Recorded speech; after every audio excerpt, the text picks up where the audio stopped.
Hello guys and welcome back to another episode of our La Liga career mode here with Sevilla. Today we are jumping straight into season 4 as I want to get straight down to business after a really disappointing end to the previous campaign. So without any further ado, let's jump straight in. So as we jump into the new season, I won't lie, it was pretty disappointing last time out, and the board are going to give us a budget of 137 million to get this team ready to be competing on all three fronts this season: La Liga, Copa Del Rey and Champions League. I am going for them all this season. Yeah, that's right. As we take a look through the squad hub for the upcoming season, we were obviously so close at the end of last campaign to lifting that La Liga trophy before falling short with 5 minutes to play at the Bernabeu. We threw it away as Kylian Mbappe crushed our title dreams. But this season I'm back and I am out for revenge. I've decided it will 100% be the final season of this save. There's no way I'm going into a further season after this. So this is it. It's all or nothing on this season. We've not won a major honour yet throughout the course of the save, just the Super Cup last year.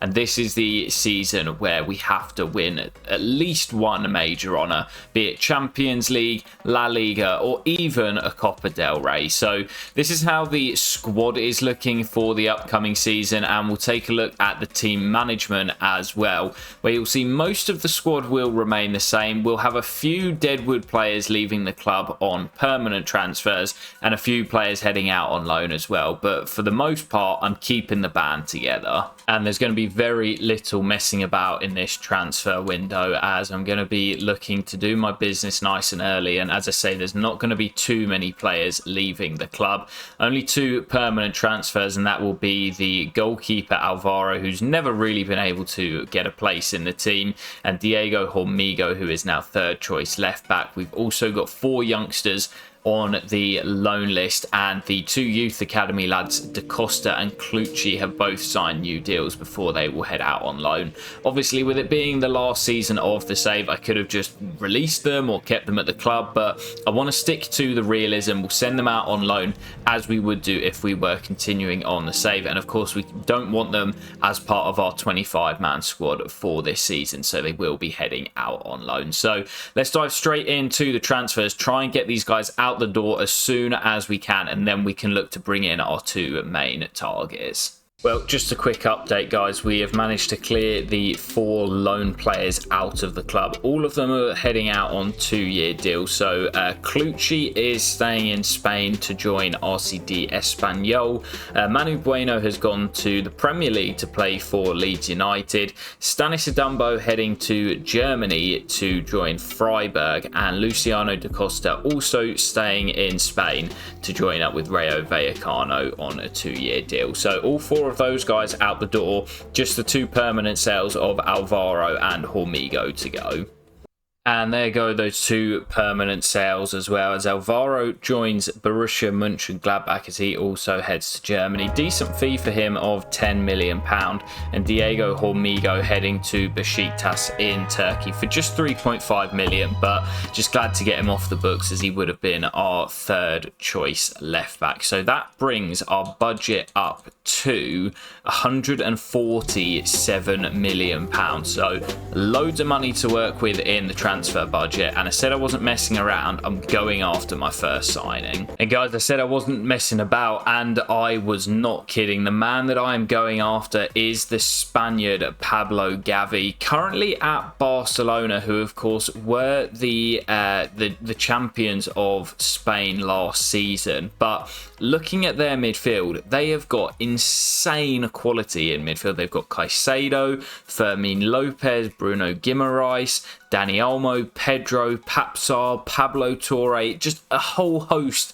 of insane midfielders. And although Pablo Gavi is one of their best, I'm going to say to him, instead of sharing that game time out, yes, you may have won La Liga last year, leave on a high and come and join Sevilla, where we are building something special as we are hunting down the treble this season. It's going to be a monster move that's going to cost probably upward of £100 million. But looking at his stats, I think he is perfect to play next to Beñat Prados, who's more of a deep-lying playmaker. Gavi's given the license to get on beyond that attack and try and score some goals from midfield, but he's also good enough to do the defensive work as well. I think this is a huge signing for this Sevilla squad. Let's see how much it's going to cost to bring him in. Well, there it is. Gavi is in for a whopping £110 million on a 5-year, 150 grand a week contract. I am buzzing to have this man in. I think he is the perfect partner to play next to Beñat Prados in our midfield, and it's definitely the one area of the pitch that we were in need of a desperate upgrade. We've got our man, and Pablo Gavi has taken the number 7, but I'm actually going to change his kit number. Now this is an interesting one. He took the number 7, but he wears the number 9 for Spain, and I love how random that is, like a central midfielder wearing the number 9. And it's actually free at the moment because Amin wears 11, Romero wears 7, and Menendez has like 19 or something. So I'm going to give Gavi the number 9 shirt playing through the heart of midfield. I think that is so authentic and I love it. Welcome to the club, Pablo Gavi. And whilst we're on the subject of kit numbers, very quickly, I am a bit anal about this, and I had a comment about Sanchez's kit number as in Spain, as I mentioned at the start of the series, the players have to wear kit numbers 1 through 25 if they are a senior squad player, and in real life Sanchez wears 26 as that is his squad number, as he's only 21 I think in real life. Now obviously in the save he has obviously developed a few years and now is considered a senior player. He should have a kit number between 1 and 26. So I'm going to change his kit number to 16, which is what he's worn for Spain at youth level. So a couple of little changes here and there. There are some new squad numbers which you may see kicking about. And yeah, Sanchez is going to take the number 16. Liverpool coming in for Sofiane Diop, the Moroccan who was sort of our backup to Alex Baena 2 years ago when we couldn't bring the Spaniard in, and he's not really kicked on since he joined the club. So if we could get around 40 million for him, I think that would be a great sale, and it probably works out for Sofiane as well, heading to Liverpool on that Premier League money to be competing for league titles over there. So if we can get a big transfer fee, I'm not against this. And well, there is the news. Sofiane Diop will be departing the club. A huge transfer fee of 38.5 million, I think it was, negotiated with Arne Slot. And whilst I think he could suit Liverpool's system, it's never really worked out for him here in Seville. So I'm pretty happy with that sale, and we've already got his replacement ready-made and lined up at the club, returning from his loan at Girona last year, where he had a really solid campaign helping the club finish in 5th place. The youngster Helder Couto, as I say, ready-made to jump into the squad and be a squad player behind Baena and Yasser on the wing. So we don't have to spend a penny to bring in his replacement. That's great business. Well, guys, whilst we've been busy in the transfer market, so has everyone else, as there's been a bit of a goalkeeper merry-go-round. I was looking at Trubin, who was at Brentford, but has just moved to Arsenal. That has caused David Raya to assess his options, and he is now negotiating with Aston Villa, who still have Emi Martinez, so I guess they're looking for a sort of longer-term replacement, so we could go after the Argentine. I was also looking at Georgi Mamardashvili at Liverpool, as he was behind Diogo Costa, who was higher rated and looked as if he was playing more.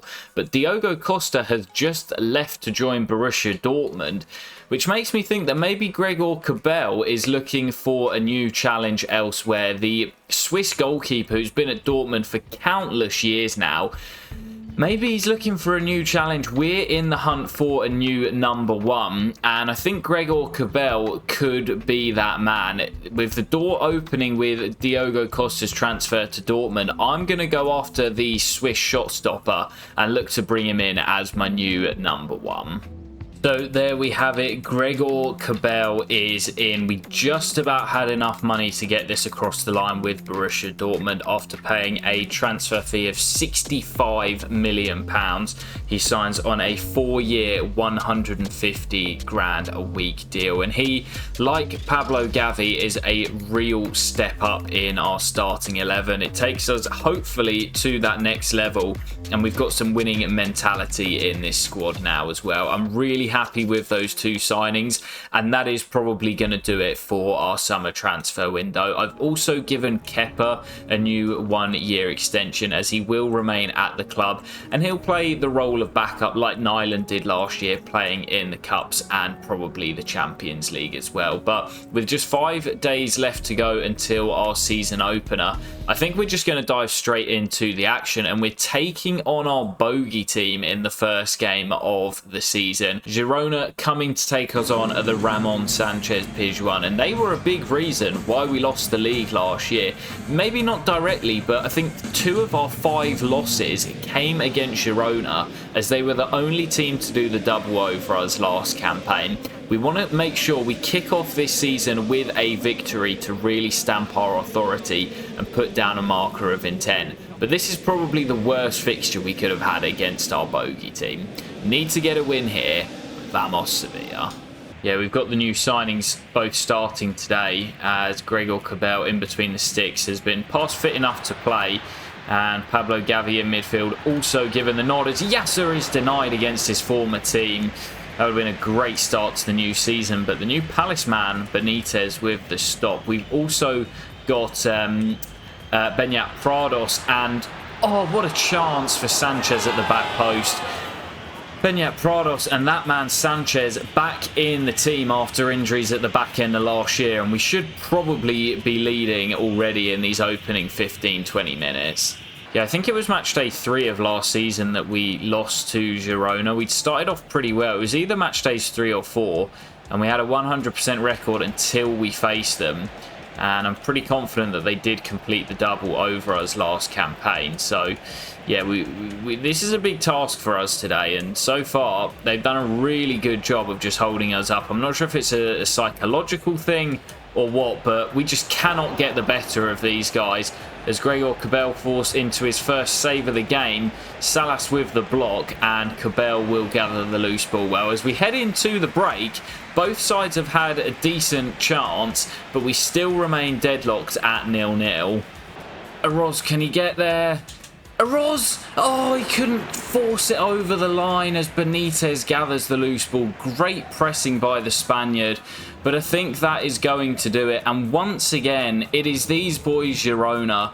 It's the 3rd game in a row where we have failed to beat them in the league. We just can't get the better of them, and after they did the double over us last year, a point is not the worst result in the world. But as I said, I wanted to lay down a real marker, and we couldn't even find the back of the net today. A clean sheet for the new man Gregor Kobel, but lots to ponder with a long season ahead of us. Well, not the start we were after to kick off the campaign, and not the marker that I wanted to set down, but we now have a chance to get our first win of the campaign as we take on newly promoted UD Almeria away from home. They did get off to a winning start on match day 1, so I'm expecting a tough game, as we quite often see a bounce from the newly promoted teams at the start of the season. But this has to be a win. We cannot go 2 match days before we get our first win of the season, because we know how ruthless Barcelona and Real Madrid are.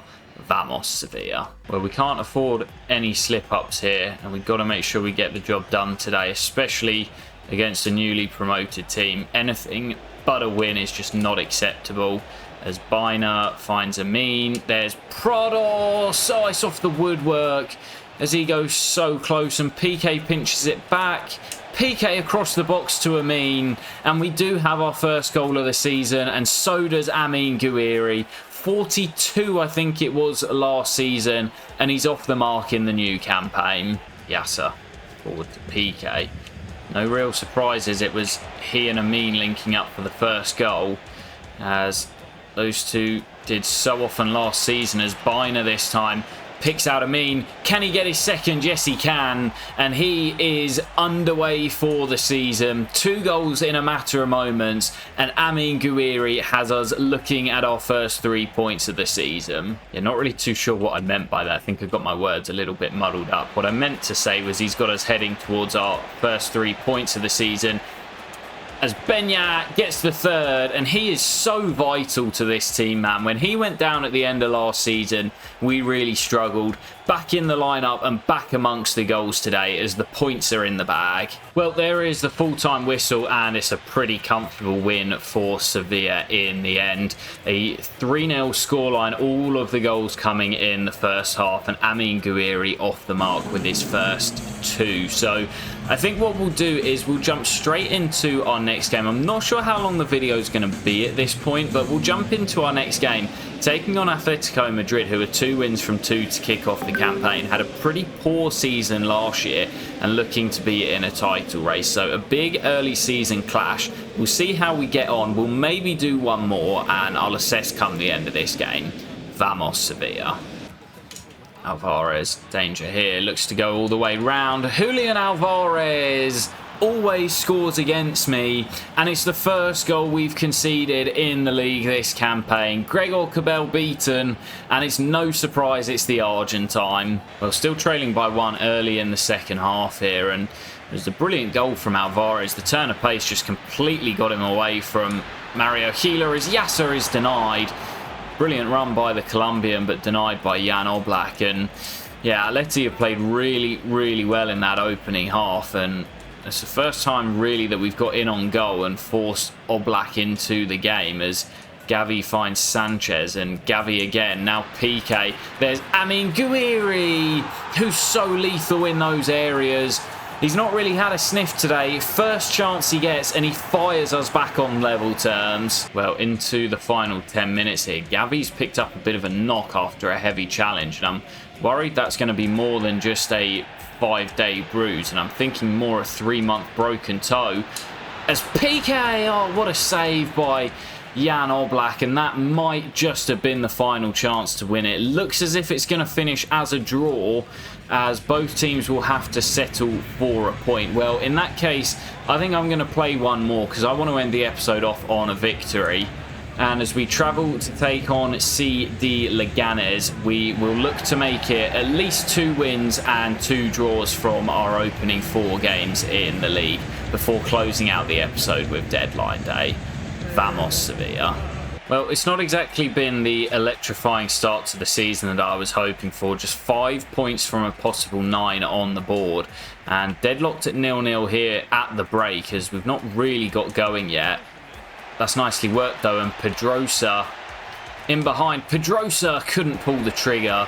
And if we do fail to win here, it is going to make our sluggish start to the season a really disappointing one. We've got to make sure we get the job done here and claim all 3 points. As Amin finds Biner, and now Piqué denied by Dimitrovic. Biner into Piqué as we hunt that goal. Amin back to Piqué, and Amin again. Amin Gouiri gets half a yard, and there's the goal. As simple as that. Give the ball to Amin and let him do the rest. We were getting a little bit nervy as we entered the final half an hour, and finally we have our breakthrough. Morton forward to Helder Couto. First appearance for Portuguese playmaker, and he's slipped through. What an opportunity. Helder Couto in behind. What an introduction to those Sevilla fans.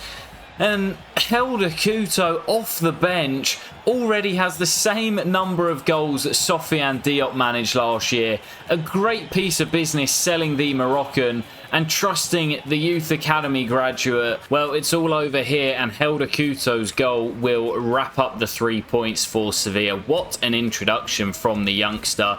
and we've turned what would have been a pretty disastrous start to the campaign into just a bit of a sluggish one. 8 points from a possible 12 is not an awful start, and especially considering the fact the draws came against Atletico Madrid and our bogey side in Girona. It's not been atrocious, and there is still a long, long way to go. We'll close out the episode by taking a look at the Champions League draw and closing out transfer deadline day. Alright then guys, as we get back to the menus, let's take a look at that Champions League draw, where we will kick off with a trip to Portugal to take on Sporting Lisbon. We then return back home to take on the Italians Lazio before a trip to Galatasaray in October as we travel to Istanbul. We then once again face Arsenal as we did last year, this time away from home at the Emirates, and then take on St. Gallen at home. In December, it's a trip to Ferencvaros, again a team that we faced last year, and then to close out in January, it is Liverpool at home at the Ramon Sanchez Pizjuan, and then 8 days later we will close out our league campaign with Benfica. So I'm feeling pretty confident about our chances of finishing in a top 8 place. We did it last year, and I think our fixtures are significantly easier. We don't really face any of the kind of big hitters in Europe. So yeah, I'm feeling pretty confident of getting through the top 8. And to close out deadline day, we will take a look at the top deals, where Victor Boniface has left Arsenal to join Inter Milan. Jonathan David has left Leipzig, also heading to Italy to join up with Atalanta, and Theo Hernandez has left Manchester City to return back to Milan, as he will also be returning to the Serie A. So some big spenders in Italy, and that will do it for today's episode, where there's also been some big spending. The signings of Gavi for 110 million from Barcelona, and Gregor Kobel from Borussia Dortmund for 65 million. We've played our opening 4 games, which has seen us pick up 2 wins and 2 draws, leaving us just outside the top 4 behind Barcelona, Atleti, Real and Athletic Bilbao, who have kicked off the campaign to a flying start. So we'll be back in the next episode to crack on with the early stages of the campaign. Lots of fixtures to come, and as I say, we're going to rattle through the early stages pretty quickly. So you won't want to miss it. There'll be lots of goals, lots of highlights and lots more fun. I'll catch you for the next episode very soon, guys. Take care and peace.